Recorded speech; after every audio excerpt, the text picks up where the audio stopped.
Bonjour à tous, donc dans cette vidéo nous allons voir les propriétés publiques et les propriétés privées. C'est parti.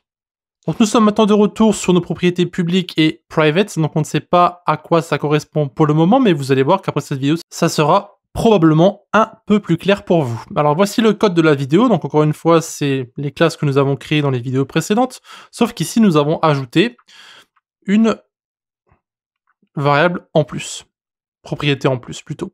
Donc ici, nous avons nos trois propriétés de base, donc first name, nickname et âge que nous avons utilisé dans notre constructeur. Et ici, nous avons une propriété qui va être privée. Donc pour savoir si une propriété est publique ou privée, c'est simple, vous avez ici le mot-clé private, et il faut savoir que toutes les propriétés par défaut sont publiques. Ce qui veut dire que les trois propriétés que vous avez ici, first name, nickname et âge, sont publiques. Et vous avez donc le fameux mot-clé private ici qui va dire que notre propriété sera donc privée. La différence entre les deux, c'est que les différentes variables qui sont publiques pourront être accédées en dehors de notre classe, alors que la propriété qui est privée ne pourra pas être accédée en dehors de la classe. C'est-à-dire que par exemple ici sur notre objet, nous ne pourrons pas accéder en fait à password vu qu'il n'est pas dans le constructeur et qui ne sera donc pas accessible en dehors de la classe. D'accord? Pour pouvoir accéder à cette variable ici, password, on va devoir utiliser des fonctions qui s'appellent ici get et set. Donc on va utiliser get pour récupérer la valeur de password et on va utiliser set pour modifier sa valeur. D'accord? Et donc vous pouvez voir que ici sur le code plus bas, vous avez console.log user1.password pour pouvoir utiliser le get et vous avez ensuite la modification user1.password égale new password avec set. Donc il faut savoir que get et set, donc si vous mettez le même nom, donc ça n'a aucune importance, parce qu'en fait les classes vont faire la différence entre get et set, parce que get c'est simplement pour récupérer la valeur, d'accord, et set c'est pour la modifier. C'est pour ça que vous pouvez utiliser le même nom de fonction, c'est parce que les deux n'ont pas la même fonction, d'accord. Donc ici console.log user1.password, ça c'est la fonction get, parce qu'on récupère la valeur de password, et user1.password égale new password, ça c'est set, parce qu'on va en fait modifier la valeur. Voilà. Et donc ici vous avez une autre façon de rendre privé ou non modifiable une valeur. Il faut savoir que lorsque vous mettez private password ici, donc à savoir aussi qu'une variable qui est privée devra obligatoirement avoir un underscore devant son nom. Ça va en fait indiquer au développeur, en plus du mot-clé private, que cette valeur va être privée. D'accord? Bien sûr, vous pouvez voir ici que vous avez aussi une nouvelle façon d'assigner une valeur directement sur notre classe. Vous n'êtes pas obligé de passer par le constructeur, vous pouvez directement changer la valeur ici à l'intérieur. Ici, on ne fait que déclarer nos valeurs, nos variables, pardon, nos propriétés, alors qu'ici, on va en fait les initialiser en plus. D'accord?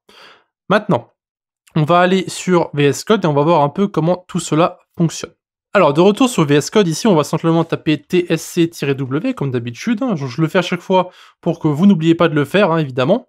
Et ici, on va... Alors, je vais récupérer le code de la vidéo précédente, donc vous, normalement, vous l'avez déjà, n'est-ce pas? Et ici, on va simplement enlever display info. On va pas s'en servir. Du coup, on va enlever tout ça aussi. On va d'ailleurs enlever tout ça. Voilà, et maintenant, on va parler des propriétés publiques et privées. Donc, il faut savoir que vous êtes libre de mettre le mot-clé public devant une variable.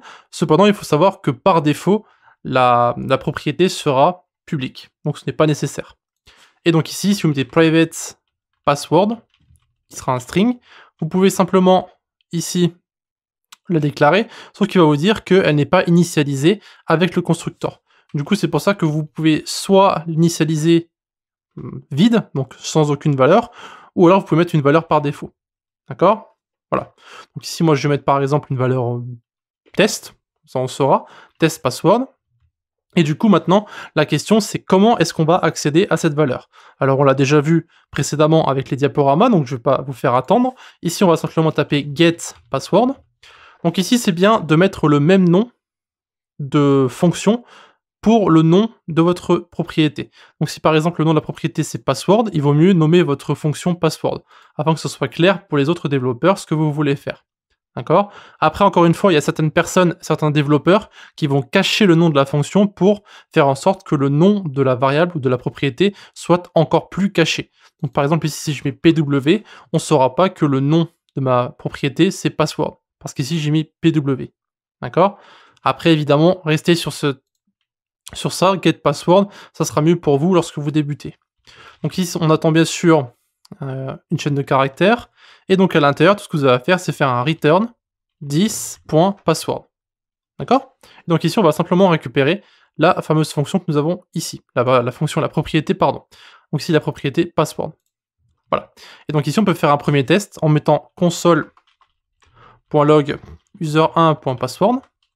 D'accord? À noter encore une fois que, puisque les classes vont savoir que get permet de récupérer la valeur d'une propriété, vous n'avez pas besoin de mettre ici les parenthèses. D'accord? Vous ne les mettez pas. Même si c'est une fonction, vous n'avez pas besoin des parenthèses. Ok? Et donc ici, si on lance et qu'on regarde sur notre navigateur, vous pouvez voir que nous avons bien la valeur ici test.pw que nous avons initialisée au début. Maintenant, si vous désirez modifier cette propriété, vous allez mettre set password, donc le même nom, hein, aucune importance, sauf qu'ici, il faut bien sûr passer un paramètre qui sera en fait notre nouveau password. Donc ici, new pw, donc nouveau password, qui sera donc encore une fois un type chaîne de caractères. Et ici, on va mettre 10.password égale new password. Voilà. Et du coup, lorsqu'on va utiliser user1, alors user1.password égale new password, d'accord, comme on l'a vu à l'instant, on va copier cette ligne ici aussi, user1password, pour réafficher le password. Ici, ce qui va se passer, c'est que lorsqu'on va mettre user1.password, la classe va automatiquement détecter que nous utilisons le mot-clé set password. Puisqu'ici, on va en fait modifier notre propriété privée, au lieu de l'afficher. Donc console.log user1.password, ici, on utilise get parce qu'on récupère la valeur. Et set, ici, vu qu'on a mis un égal, donc on veut réassigner notre valeur de notre propriété privée, eh bien on utilise set. C'est pour ça qu'on peut utiliser les mêmes noms, c'est parce qu'en fait les deux ont une fonction qui est différente. Donc ici, si vous rafraîchissez votre navigateur, vous pouvez voir que vous avez test.pw pour le premier console log, et vous avez new password, donc qui est ici, pour la deuxième valeur de get, tout simplement. Voilà. Donc encore une fois, les propriétés privées sont très sympathiques à utiliser. Donc évidemment, il faut savoir que ces fonctions ici ne sont pas obligatoires, d'accord? Mais si vous voulez modifier ou accéder à une variable qui est privée, vous n'avez pas le choix, vous devez utiliser ces différentes fonctions get et set. Ça sera tout donc pour l'introduction des propriétés publiques et privées. Donc à partir de maintenant, on va commencer à les utiliser gentiment afin que vous puissiez voir comment ça fonctionne. Et nous allons attaquer un nouveau principe avec les classes.